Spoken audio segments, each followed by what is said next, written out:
कोई एक घटना नहीं है। अभी हम दरभंगा के शराब माफियाओं ने जिस तरह चौकीदार को मार दिया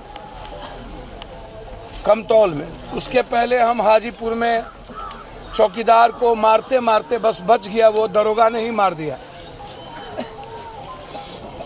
एक दिन में ऐसा नहीं है कि हम 6-4 मर्डर में हम जाते हैं। यह घटना बिल्कुल डिफरेंट है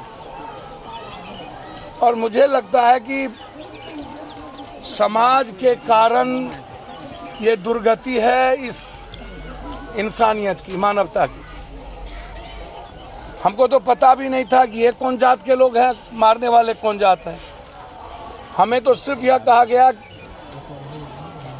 कि मटकोर जा रहा था, उसके झगड़े में पति पत्नी को जबरदस्ती आके गोली मार दी। इस तरह से इतनी बड़ी विदारक घटना, ताकतवर आदमी और हमेशा ताकत दिखा करके, मेरा इसमें 4 सवाल इस सरकार से है। क्या गरीबों को जीने की आजादी और अधिकार है या नहीं? क्या गरीब, मिडिल क्लास और आम आदमी इस बिहार में रहे या नहीं?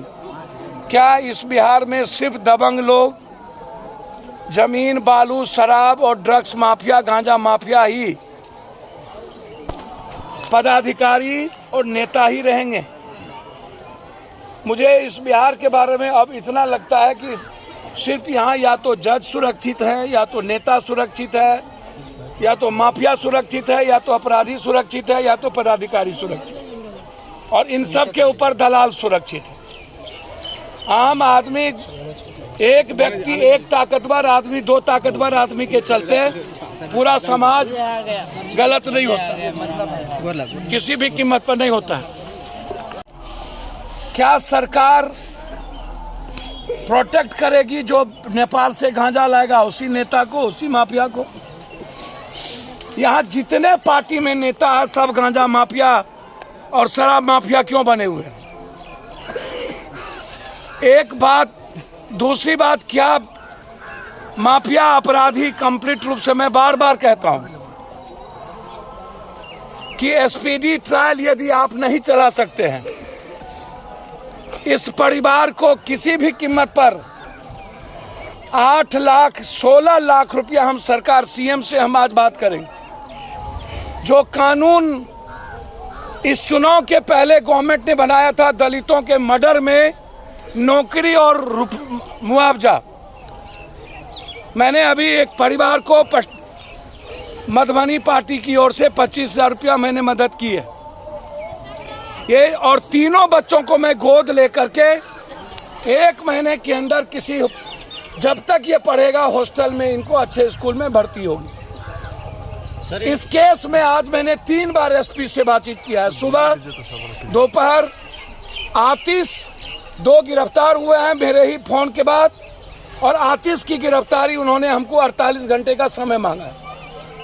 हमें एसपीडी ट्रायल के लिए मैंने कहा है लगातार जिस तरीके से, और दुख मुझे यह इस बात का है कि इनके पिता को जलाने के लिए दूसरे गांव से लोग आए और यहाँ के समाज के लोगों ने एक भी इसको देखने तक नहीं आए। यहाँ के मुखिया नहीं आए। चुल्लू भर पानी में डूब के मर जाना चाहिए ऐसे निपुंसक कमजोर सोसाइटी को।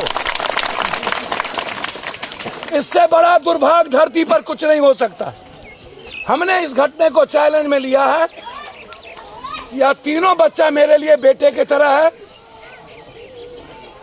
और जब तक एसपीडी ट्रायल नहीं होगी तब तक इस केस के पीछे हम रहेंगे। और मुख्यमंत्री जी से हम बात करेंगे, या पदाधिकारी जो इस विभाग के मंत्री हैं, जो आपदा या जो घटना घटती है उसमें कौन, अभी डीएम से बात करके इनको अविलंब इसके खाते में पैसे मिले, इसकी व्यवस्था मैं करूंगा बस। और